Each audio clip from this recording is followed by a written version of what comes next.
Hey guys, here's a tech video for you. I had a question come in, had a skater come and ask, I'm starting to tear through a lace hole, and is there anything I can do to prolong the life of the boot? Oftentimes there isn't, but sometimes there is, depending on how through it is. One thing I've found is these are extra lace straps. They come when you first buy a Jackson skate. There's also the Edea. Edea ones are a little thinner. Jackson I like are a little thicker, but how I usually do it, and as you'll notice, it's pretty hilarious that they come like this, that they're lined up for the hooks on the Jacksons, but see that? They line up right there with the eyelet. So it's nice because you're going to reinforce the one you want, but you're also going to reinforce the one next to it. So you might want to do like this, or you might want to do like that, or you might be doing doubles, but it's very fun. I usually don't put it on the exterior. I'm going to put it on the inside of the boot. It's a little stable. And to line them up, I usually get something small or thin. I use Allen keys often, so if I'm lining it up to look to make sure that I've got it sized right, so that when I put my lace in and I'm not going to be, I'm going to be putting the support back where I want it, I would be lining it up like that.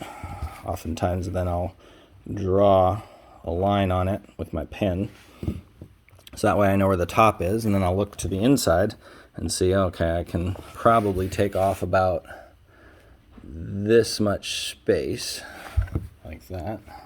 So now I know on the top and the bottom. I usually on the Jackson ones, they have this nice microfiber here, nice and scratchy, more tactile, more rough, going to be a little better save to it.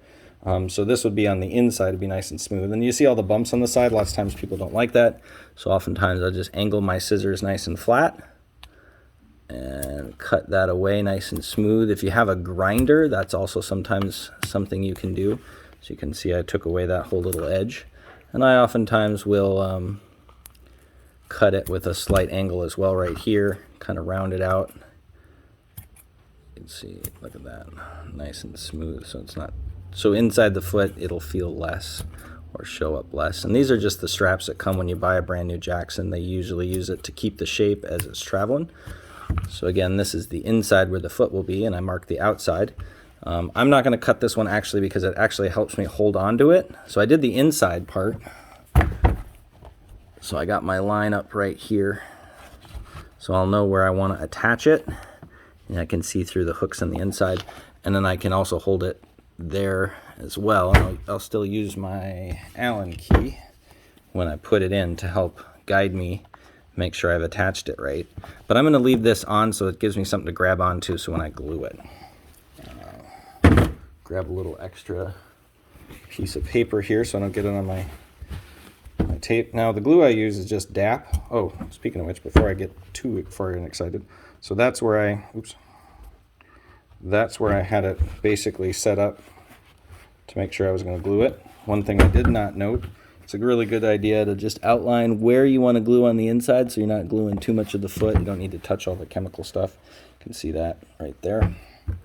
So now the glue, I use just a DAP. It's a contact cement. Oh, of course I can't get it off. I haven't used it in a while. So I'm just going to use that to help turn it. Get that loosened up. Nice thing about these smaller bottles is they come with, of the contact cement, they come with a brush. So I don't need a ton, because the more there is, the more it's going to take to dry. So again, the rough side, and I know where my top is. So I'm going to do a little beyond the line, and then just be really liberal, but not so it's going to take 6 hours. See that? Cover that whole space. One more time. Don't need to be too much. And I'm going to the inside of the boot. I'm going to make sure I get the very edge up there. Now, normally I would do this if this was really coming through the eyelet really bad. And this can happen with every brand. Like this could be an Aura, this could be a Rydell, this could be an Edea, this could be a Jackson. If you've had a boot a long time, you've given it lots of love, oftentimes, I'll be honest with you, it's from the fact that people tend to pull the laces not out, because the laces are supposed to go out and that pulls the other side of the boot. In all brands, it pulls, if you pull out on your laces, it helps pull it here. But a lot of people end up pulling up. And pulling up is a big no-no, because pulling up is just basically sawing through. If you think of how they used to cut logs, they would hold on the chain and they would pull up and saw through. So anytime you're tying laces, you always want to pull out the laces. So now I'm a little bit of rush because we're doing this on a video, so I'm going to turn on my handy dandy heat gun. Usually you're going to let this sit for about 15 minutes, you know, to get nice and dry. And then heat guns tend to reactivate it. So right now it's actually now dry to the touch because I dried it out. And you can see all the grooving has accepted all the glue, and then the other side will be nice and thin. So right now on this side, this one needs a little bit more. It's still a little, I can see a little bit of the shine in there. So I'm going to dry that out just a little bit more. If you ever see bubbling, you probably went a little too much.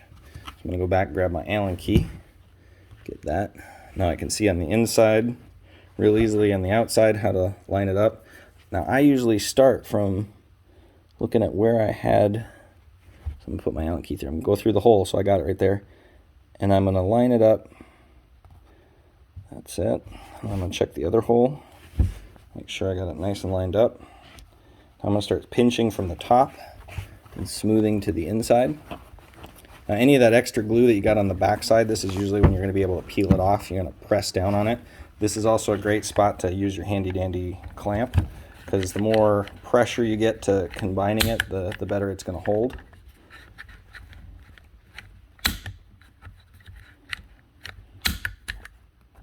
And again, like I said, just to reinforce, this could happen with any brand. This is just a fun way to give yourself a little bit more longevity. Maybe you ordered your pair of boots and you're just not here yet. You know, I've seen this work with show skaters that are out on the road where, you know, you're in a city and all of a sudden it popped and you're so far and your parents might be sending it. You know, so this is just something to get you through. Microfiber is nice because it's a nice durable material, so you can see it's going to stay, and it's pretty flush. I mean, very smooth in there. If I had a grinder, or if you were on a show, like I said, it'd have a grinding wheel, you could be a little bit more flush with that. Skive it in a little bit. Fun word, skiving. And then I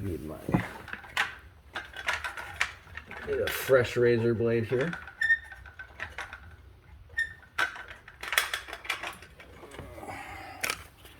So I'm letting that cool nice and it's going to get nice and hard. And while that's drying and connecting, and I've done a few presses to it, you see,